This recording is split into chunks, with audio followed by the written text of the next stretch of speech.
안녕하세요. 오늘 저희는 마태복음이랑 마가복음에도 나오는 악한 농부의 비유에 대해 좀 깊이 이야기 나눠보려고 합니다. 이 비유가요, 어쩌면 예수님의 가르침 중에서 가장 좀 강렬하고 또 듣기에 따라서는 불편할 수도 있는 그런 이야기 중 하나잖아요. 오늘 저희가 참고한 악한 농부의 비유와 심판이라는 자료를 바탕으로 이 비유가 담고 있는 의미, 그리고 이게 오늘 당신의 삶과 신앙에 어떤 메시지를 던지는지 좀 자세히 살펴보겠습니다. 네, 맞습니다. 단순히 비유 내용을 아는 걸 넘어서서요. 그 안에 담긴 하나님의 마음이나 또 인간의 본성 같은 것들, 그리고 결국에는 그 심판에 대한 경고까지 이런 것들을 좀 이해하고 이게 지금 우리의 모습과 어떻게 연결되는지 생각해 보는 게 중요할 것 같아요. 맞아요.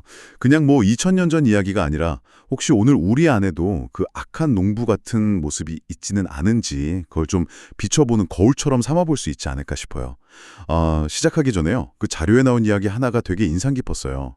미국에요. 캐시 분이라는 노숙인 여성이 있었는데 49살에 돌아가셨는데 나중에 알고 보니까 어머니가 남긴 유산이 무려 12억 원이 넘었다는 거예요. 와, 12억이요? 그런데 그걸 몰랐다고요? 네.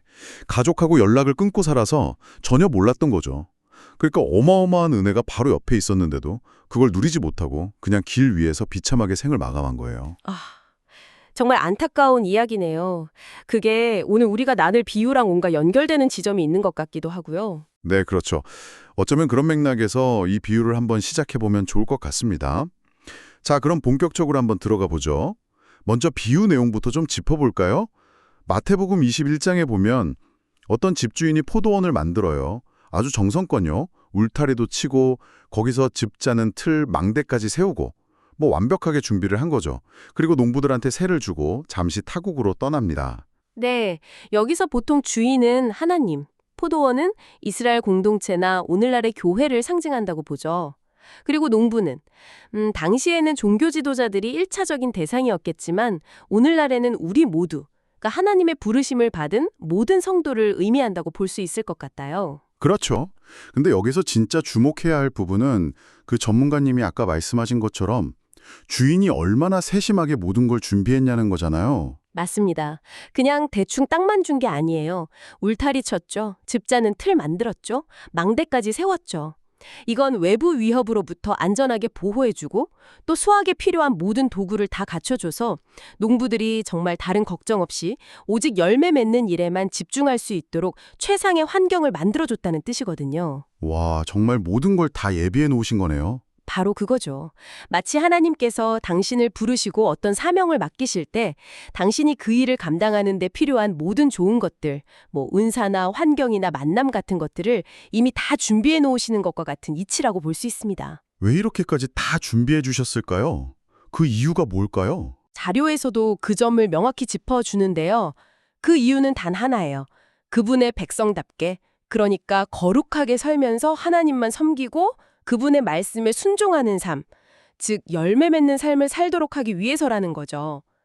농부들은 그저 주인이 마련해준 그 좋은 환경 안에서 맡겨진 역할에 충실하기만 하면 되는 거였어요. 사실 모든 게 은혜로 주어진 상황이었던 거죠.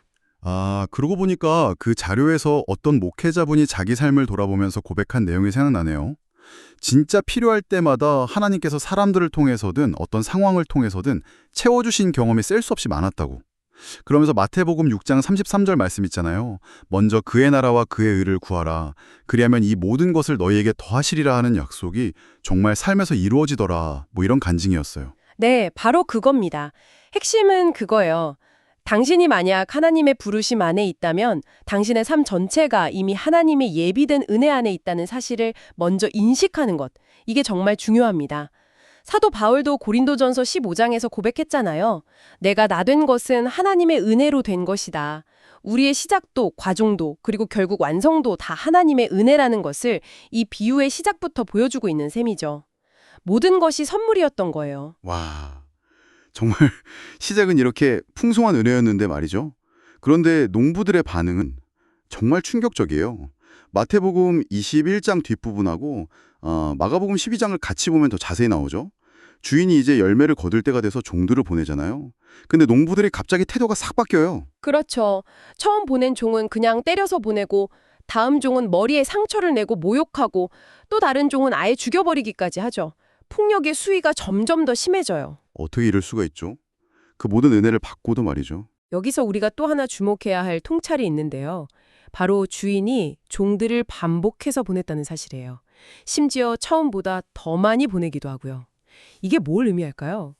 바로 악한 자들을 향한 하나님의 그 놀라운 인내심, 그리고 어떻게든 회개할 기회를 계속해서 주시는 그분의 자비로운 성품을 보여주는 거죠. 아, 심판하시기 전에 계속 기회를 주시는 거군요. 그렇죠. 충분히 기다리시고 돌아오기를 바라시는 거예요. 그런데 농부들은 그 기회를 번번이 걷어차고 오히려 더 악해져만 가는 거죠. 그러다가 결국 주인은 최후의 수단을 씁니다. 바로 자기 아들을 보내는 거죠. 마태복음 21장 37절에 보면 내 아들은 존대하리라 기대하면서 보내요. 근데 이 존대하다는 말의 원래 의미가 좀 흥미롭던데요. 자료에서 짚어주길 부끄러워하다, 수치를 느끼다에 더 가깝다고 하더라고요. 네, 맞아요. 그게 중요한 포인트인데요. 그러니까 주인은 내 아들을 보면 자신들의 잘못을 깨닫고 부끄러워하며 돌이키겠지 하고 기대했다는 거예요. 정말 마지막 기대였을 겁니다. 하지만 농부들의 반응은 그 기대마저 완전히 박살내버리죠. 네, 그들은 야, 이 사람이 상속자다. 이 사람을 죽이고 우리가 그 유산을 차지하자. 이렇게 모의하고는 아들을 포도원 밖으로 내쫓아서 죽여버립니다. 이 비유가 1차적으로는 당시에 하나님의 선지자들을 계속 박해하고 결국에는 아들이신 예수 그리스도마저 십자가에 못 박게 될 유대 종교 지도자들을 향한 아주 직접적인 경고였다는 건 분명해요. 그리고 그 경고는 정말 역사적으로 그대로 이루어졌고요. 그럼 이제 질문은 이거죠. 이 이야기가 그냥 2000년 전 유대 지도자들만의 이야기냐는 거예요? 오늘 우리와는 정말 아무 상관이 없을까요? 자료에서는 바로 이 지점에서 우리에게 아주 날카로운 질문을 던집니다. 혹시 우리도 교회 안에서든 아니면 우리 삶의 어떤 영역에서든 하나님께서 주신 것들을 마치 내 것인 양 여기면서 주인 행세를 하고 있지는 않냐는 거죠. 아, 주인 행세. 그게 이 비유의 핵심적인 죄악이라고 할 수 있겠네요. 하나님이 주신 시간, 재능, 물질, 심지어는 신앙 공동체마저도 내 소유인 것처럼 내 통제 하에 두려고 하는 그런 때도요. 그게 바로 악한 농부의 마음과 같다는 거죠. 자료에서는 누가복음 12장의 경고를 이 부분과 연결시키는데요. 사람들 앞에서 그리스도를 부인하면 하나님 앞에서도 부인당할 것이고 특히 성령을 모독하는 죄는 용서받지 못한다는 그 말씀이요. 성령 모독죄. 그게 구체적으로 뭘까 좀 막연했는데 자료에서 이 비유의 맥락에서 아주 흥미로운 해석을 제시하더라고요. 그러니까 하나님의 자녀라고 불리면서도 정작 그분의 뜻, 즉 열매 맺는 삶은 거부하고 내가 주인 되어서 내 마음대로 살아가려는 그 태도 자체가 어쩌면 하나님을 부인하고 성령의 인도하심을 거역하는 행위일 수 있다는 거예요. 네, 그렇죠. 주인이신 성령님의 음성을 무시하고 내 생각, 내 계획대로만 하려는 것. 그것이 곧 성령 모독과 연결될 수 있다는 아주 중요한 통찰입니다. 와, 생각보다 훨씬 더 우리 삶과 가까운 이야기일 수 있겠네요. 그러면서 자료에서는 떠돌이 신앙, 고와 같은 신앙이라는 표현을 써요. 이게 뭐냐면요. 하나님 아버지와의 그 깊은 관계, 그리고 그분의 주권 아래에 안정적으로 머물지 못하고 마치 주인 없는 고아처럼 자기 마음대로 판단하고 행동하면서 불안정하게 신앙생활을 하는 모습을 말하는 겁니다. 아, 뭔가 뿌리 내리지 못하고 방황하는 듯한 느낌이네요. 네, 이런 신앙은 결국 하나님께서 원하시는 그런 좋은 열매를 맺기가 어렵고 오히려 공동체 안에서 부정적인 영향, 자료 표현을 빌리자면 악취만 풍기게 될 수도 있다고 경고하는 거죠. 자, 이제 비유가 클라이맥스로 갑니다. 예수님께서 이 비유를 듣고 있는 사람들에게 직접 질문을 던지시죠. 자, 포도원 주인이 돌아오면 그 농부들을 어떻게 하겠느냐? 마태복음 21장 40절이죠. 그러자 놀랍게도 듣고 있던 사람들이 스스로 대답을 해요. 41절에 그 악한 자들을 모조리 죽이고 포도원은 제때의 열매를 바칠 다른 농부들에게 맡길 것입니다. 네, 마치 자기들의 운명을 스스로 선포하는 것 같죠. 정말 아이러니한 장면입니다. 그리고 그 대답은 예언처럼 실제로 이루어졌습니다. 예수님을 거부했던 당시 이스라엘의 리더십은 결국 AD 70년 예루살렘 멸망 등으로 심판을 받았고 복음은 이방인들에게로 넘어가서 열매 맺는 새로운 백성, 즉 교회가 탄생하게 된 거죠. 그게 43절 말씀이군요. 그러므로 내가 너희에게 이르노니 하나님의 나라를 너희는 빼앗기고 그 나라의 열매 맺는 백성이 받으리라. 네, 여기서 받으리라는 표현이 미래 수동태로 쓰였다는 점을 자료에서 강조하는데요. 이건 그냥 자연스럽게 넘어가는 게 아니라 하나님께서 친히 그 나라를 새로운 백성에게 주실 것이다 라는 그분의 능동적인 약속과 의지를 보여준다는 설명입니다. 그리고 44절의 경고는 정말 무섭습니다. 이 돌 위에 떨어지는 자는 깨지겠고 이 돌이 사람 위에 떨어지면 그를 가로로 만들어 흩으리라. 여기서 돌은 당연히 예수님을 상징하는 거겠죠. 건축자들이 버렸지만 모퉁이의 머릿돌이 대신 맞습니다. 그 돌, 즉 예수님을 거부하는 자는 스스로 부딪혀 깨질 것이고 반대로 그 돌의 심판 아래에 있는 자는 완전히 가루처럼 멸망하게 될 것이라는 정말 피할 수 없는 준엄한 심판의 결과를 보여주는 구절입니다. 이 심판의 메시지가 오늘 우리에게도 동일하게 적용된다는 거겠죠. 그렇습니다. 단순히 교회에 오래 다녔다거나 봉사를 많이 했다거나 사람들한테 칭찬을 많이 받는다고 해서 안전한 게 아니라는 거예요. 하나님께서 정말로 찾으시는 그 합당한 열매가 없다면 우리 역시 악한 농부들과 똑같은 결말을 맞을 수도 있다는 아주 엄중한 경고인 거죠. 아까 말씀하신 떠돌이 신앙, 고와 같은 신앙이 왜 위험한지 다시 한번 생각하게 되네요. 네. 하나님과의 그 친밀한 관계를 소홀히 하고 내 경험이나 내 생각을 주인으로 삼는 삶은 아무리 오랜 시간이 지나도 하나님께서 기뻐하시는 열매나 그리스도의 향기를 내지 못할 가능성이 높다는 겁니다. 오히려 공동체에 악취를 풍기게 될 수도 있고요. 이 비유를 직접 들었던 대제사장들과 바리새인들의 마지막 반응이 참 모든 걸 보여주는 것 같아요. 45절, 46절에 보면요. 그들은 이 비유가 자기들을 가리켜서 하시는 말씀인 줄 알았다고 되어 있어요. 정확히 알았죠. 그런데 그들의 반응은 회개가 아니었어요. 오히려 예수님을 잡으려고 했죠. 바로 그겁니다.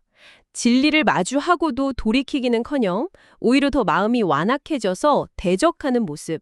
이것이야말로 악한 농부의 가장 비극적인 마지막 모습이죠. 몰라서 그런 게 아니라 알고도 그랬다는 게 더 무서운 것 같아요. 네, 그 점이 우리에게 주는 경고는 더욱 크다고 할 수 있습니다. 우리도 살면서 하나님의 말씀을 듣고 무엇이 옳은지 알면서도 실제 삶에서는 다른 선택을 할 때가 얼마나 많습니까? 네, 정말 그렇죠. 오늘 이 악한 농부의 비유를 통해서 정말 많은 생각을 하게 되는 것 같습니다. 핵심은 결국 이거 같아요. 내 삶의 모든 것이 주인이신 하나님의 은혜라는 것을 정말 깊이 깨닫고 감사하며 살아가고 있는가? 아니면 나도 모르는 사이에 그분이 맡겨주신 포도원에서 슬그머니 주인 행세를 하고 있지는 않은가? 맞습니다. 끊임없이 자신을 돌아보고 하나님께서 기뻐하시는 그 합당한 열매를 맺기 위해서 정말 힘써야 한다는 것. 그게 이 비유의 핵심 교훈이겠죠. 그리고 이게 단순히 개인적인 차원만이 아니라 공동체적인 차원도 있다는 걸 기억해야 할 것 같아요. 네, 자료에서도 그 점을 지적하고 있죠. 안타깝지만 세상뿐만 아니라 교회 안에도 여전히 가라지나 또 악한 농부와 같은 모습들이 존재할 수 있다는 겁니다. 그렇기 때문에 하나님만이 주인이시고 그분의 말씀이 정말 살아 역사하는 그런 건강한 공동체를 잘 분별하고 또 그런 공동체를 지키고 세워나가는 것이 당신과 당신의 다음 세대를 위해서도 정말 중요하다는 거죠. 네, 정말 중요한 말씀입니다. 자, 이제 슬슬 마무리할 시간인데요. 마지막으로 청취자 여러분께 질문 하나를 던지면서 마치고 싶습니다. 오늘 저희가 이야기 나눈 떠돌이 신앙, 고와 같은 신앙, 그리고 주인 행세라는 개념들을 한번 떠올려 보세요. 혹시 당신의 삶 속 아주 사소해 보이는 영역에서라도 당신이 하나님의 주권을 온전히 인정하지 않고 스스로 주인이 되려고 하는 그런 미묘한 신호는 없으신가요? 예를 들면 용서하지 못하는 마음이라든지 아니면 어떤 상황이나 사람을 내 뜻대로 통제하려는 욕구 같은 것들 아니면 감사가 부족한 모습일 수도 있겠고요. 네, 그런 것들요. 하나님께서 당신에게 맡겨주신 포도원의 신실한 청지기로 살아가기 위해서 오늘 당신이 돌이키고 바꿀 수 있는 아주 작은 한 가지는 무엇일지 한번 깊이 생각해 보시는 시간을 가지시면 좋겠습니다.